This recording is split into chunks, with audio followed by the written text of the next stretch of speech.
guys. Hi. Hey, hi. We're doing a Q&A. Not a ton of questions, let's be honest.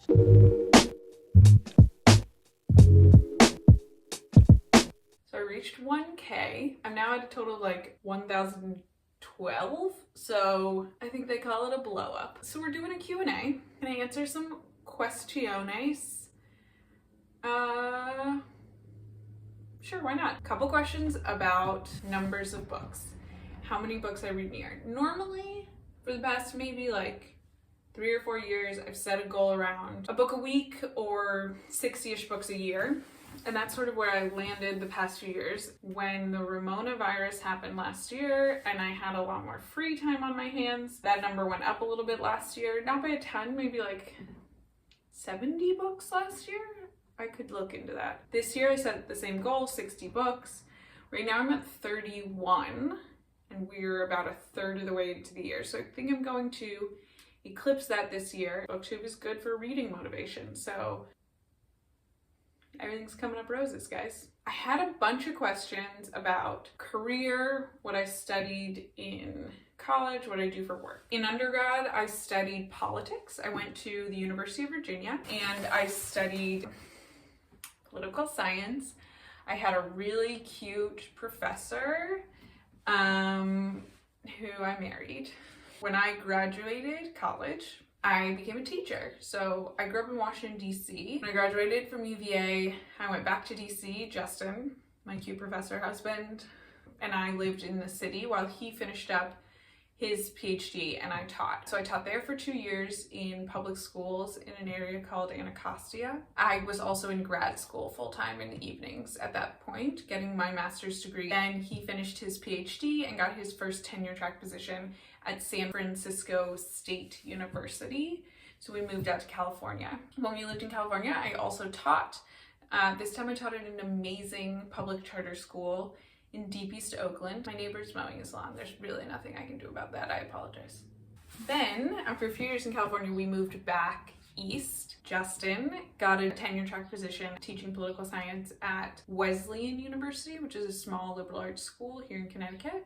And I got a position here at Yale. So I work at Yale University. I work for a lab at Yale. That's a part of the psychology department. We conduct ongoing research in the psychology of emotion, and we apply that research to K-12 classrooms. That's primary and secondary education. I think K-12 is a US-centric term. I write curriculum around teaching these skills of social-emotional learning, but mostly what I do now is I train teachers. So I spend most of my days on Zoom training educators about their own skills of emotional regulation and how to teach that to students based on the research that's done here at Yale. New Haven's an interesting city. It's definitely not where I would choose to live. All right, some more questions. Kathleen asked, what's my favorite flavor of books? Spicy. I got a few questions about drinks and wine and drinks of choice. First of all, drink of choice. If I could only drink one beverage, black coffee. Adult beverages.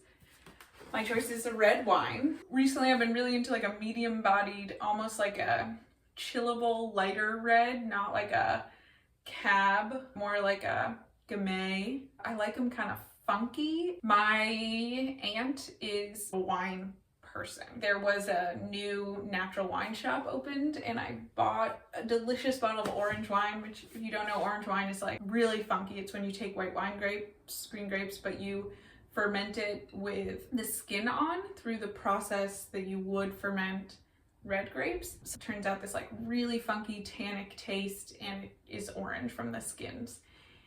And I brought it to my aunt to be like, this is what the kids are drinking. Isn't this delicious? And she was like, you need to go get your money back. This shit is disgusting. Something's wrong with this wine. It's ruined.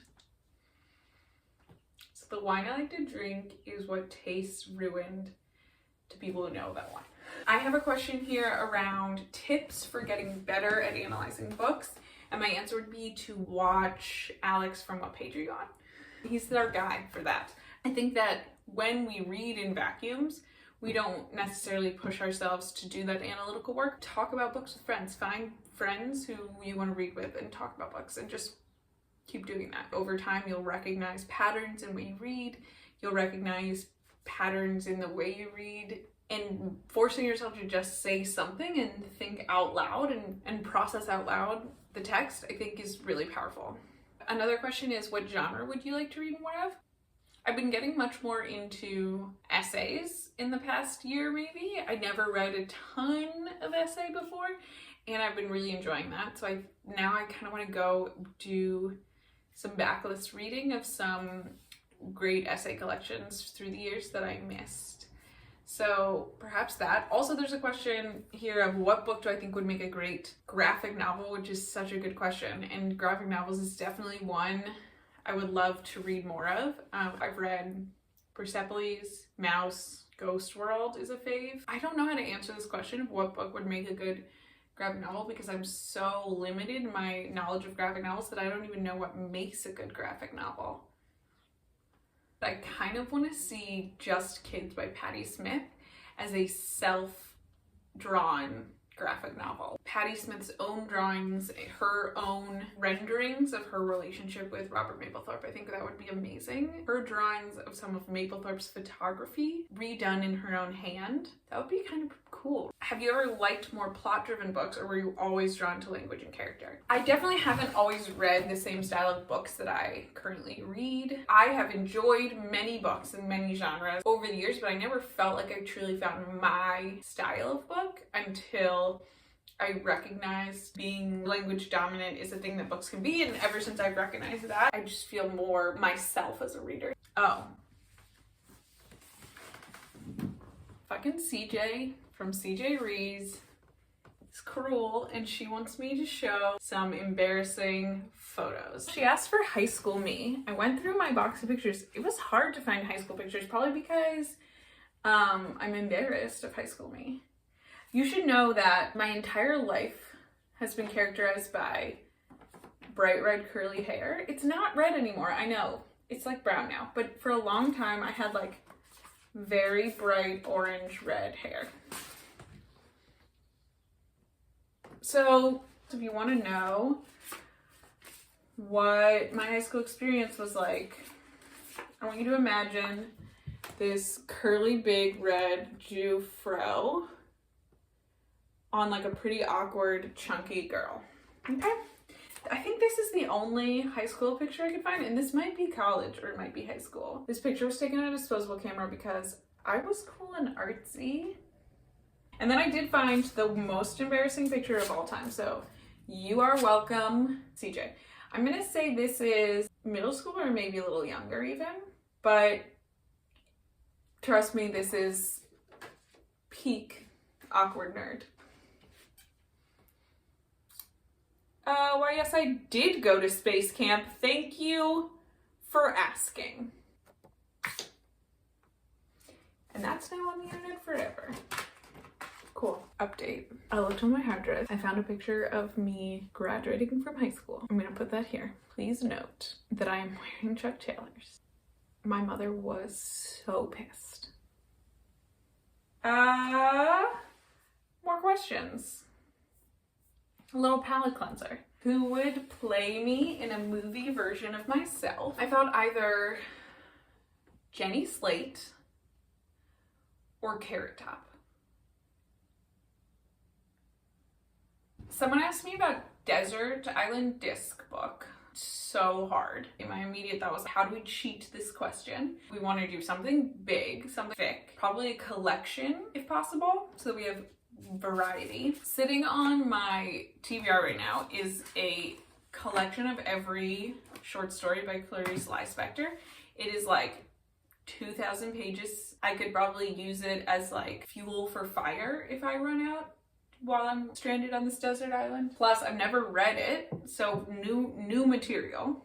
Lots of different stories, so I could ration myself. It is a little bit of a risk, because what if I don't like it? Because I've never read it, but I think that's the risk I'm gonna have to take. Is that stupid? What is your Desert Island Disc book? That's a great question. Could I bring all 4 Neapolitan novels bound in one set, the Neapolitan Quartet? Could I cheat and have all 4? Because that would be a good one. Another question was, if you could make a list of 5 books to read before you die for someone else, what would be on it? This is a question I should have thought about before I started recording this video. Immediately, my mind goes to Gilead. I feel like that's such a life-changing book that everyone should read. I don't know if I've said this on the channel before, but whenever I go to a used bookstore, I look for a copy of Gilead. And if I find a used copy of Gilead anywhere, I always buy it and give it to somebody who hasn't read Gilead yet. I just think it's the book that everyone should read. Another question here is about problematic faves. Definitely have some. First of all, I loved Americana when it came out. I don't ever want to encourage anybody to financially support somebody who's transphobic. I haven't talked about it on here, but at the time I really did love Americana. So the question was like problematic or embarrassing faves. I read Infinite Jest in college. Actually, I finished it 5 minutes before my first date with Justin, my now husband. We met for margaritas. And I was like, I just finished Infinite Jest. I've been reading it all summer long. I loved it. It's a book I thought about a lot for a long time. Again, like, it's kind of embarrassing. Jonathan Franzen. When I was 18, I thought Jonathan Franzen was great. I loved Corrections. I would never reread those books. I read Purity when it came out. I was like, this is terrible. Also, when I was really young, like middle high school, I was obsessed with Irving. The World According to Garp was a favorite when I was a tween. There's like a group of feminists in the book who cut their tongues off because of a woman who was raped and had her tongue cut out so she couldn't scream. This blew my mind. At the time, I reread that book multiple times. So there you go. You got me to admit my embarrassing problematic faves. And the last question is, what is my favorite tattoo? I think my favorite one is this little stick and poke because my best friends, there were 3 of us, we all did them to each other. Just stupid. Don't do that. But we did that once. I also have an homage to book reading. Okay. That was silly, but we did it. Who am I to buck tradition, you know? So thanks again for 1K. Thanks for watching. I love all 1,000 of you amazing nerds.